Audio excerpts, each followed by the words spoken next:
Seen a miracle? Not yet. How do you think I'd feel if you die on the track? 3 laps. 3 laps is a lifetime.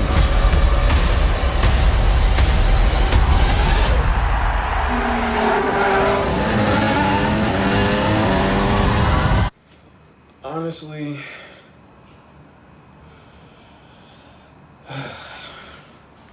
this is not a bad reaction. It's not a bad reaction. But I will say that I'm tired.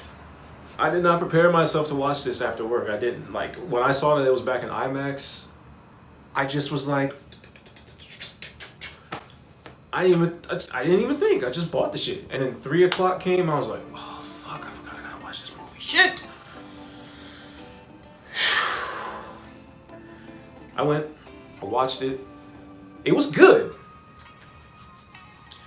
But that movie was long.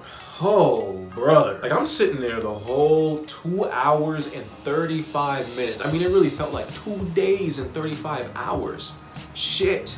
I was watching that movie forever. For 2 days. The whole time I'm watching this, I'm sitting here thinking, how many hours of footage did they edit? How many hours of footage did they capture? How many hours of footage did they leave out? If they dare have an extended cut, that shit is Lord of the Rings length, runtime, all that. I do not want to see a 4-hour cut of F1. I just do not. How many hours of footage did they get for this movie? Probably like, what, 200? And they got that all down to 2 hours and 35 minutes? This is complicated. This is complicated. First of all, I don't even watch Formula One. I don't know shit about Formula One. Fast cars, switching out the tires rub out eventually, the car gets a little jacked up, they crash occasionally, they get back on the track and they race unless the shit is completely totaled. I have no idea, but then there's like strategy and things like that, you know, of course there's strategy and everything. But holy shit, I don't understand Formula One. Let this ambulance go by.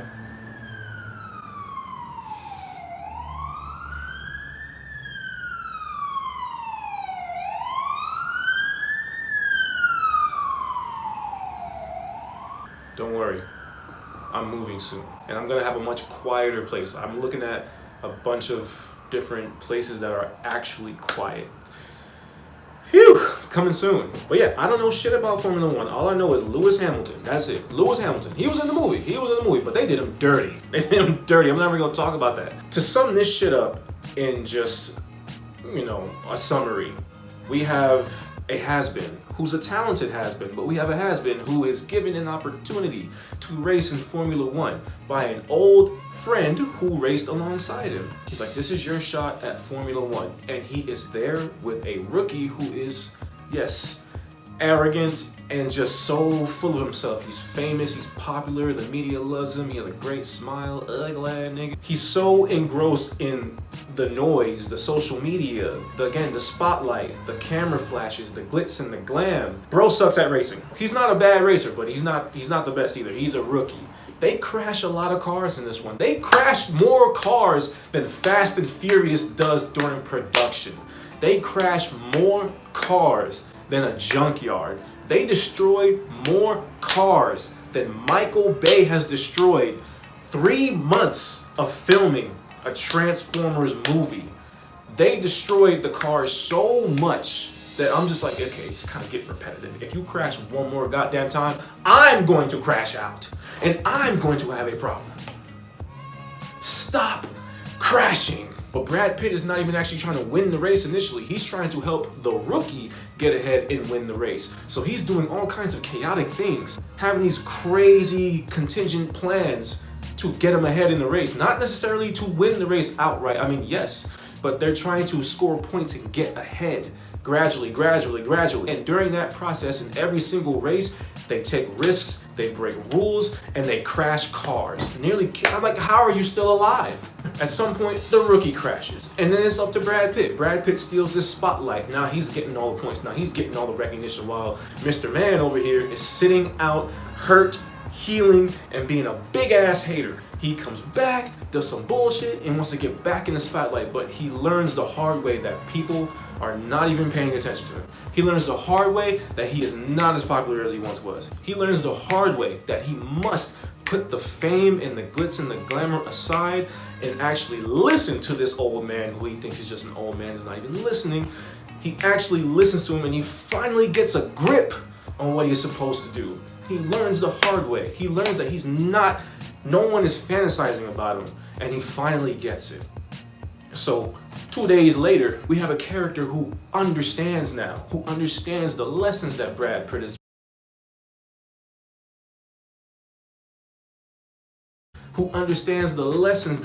Pitt is trying to teach him. And then they work together, then they eventually win the race, they eventually win Formula One, they beat Lewis Hamilton, and, you know, Brad Pitt is successful and he officially wins Formula One, best in the world. 2 hours, 2 days, and 35 minutes. This movie is long as hell. But it's fire though. It's a visual marvel, if anything. You can just, listen, these are fleshed out characters. The characters are compelling. Let's get that right. They're good characters. They're really good characters. They have really good storylines. Brad Pitt especially. But you can just really tune that up. There's so much racing in this movie. There's so much high-octane, exhilarating Formula One beauty in this movie that you don't need to think about the story. It's a choice at this point. So you want to enjoy this for the racing because there's a lot of it. Do you want to enjoy this for the story? Because there's a lot of it. You just gotta pick and choose. You can do both, or you can have one or the other. Obviously, we're gonna go with the racing because that is the most compelling part. It is gorgeous. Now, there are some repetitive shots that I'm just like, okay, how many times are you gonna do that? How many times are you gonna do that? It's just like this. Stop doing that shit. Like in the car, I feel like I'm driving the car with him. I feel like I'm racing. It's so good. It's good. It's fire. It's good. It's amazing. How many hours of footage do they have of these cars? How did you? It's rocket science to me, bro. It's like I'm doing algebra. It's like I'm doing pre-calculus or some shit. Like it's like I'm doing very complex equations, math. I don't understand it. I don't even know how they wrote. How do you write this? How do you write? Listen. This movie better win at least 2 Oscars. Visual and editing. It must. This is an art form right here. They poured everything into the art alone. Now you would think that something like this, as artsy and beautiful as it is, would kind of lack substance, but it doesn't. Again, it has plenty of story. Story, racing.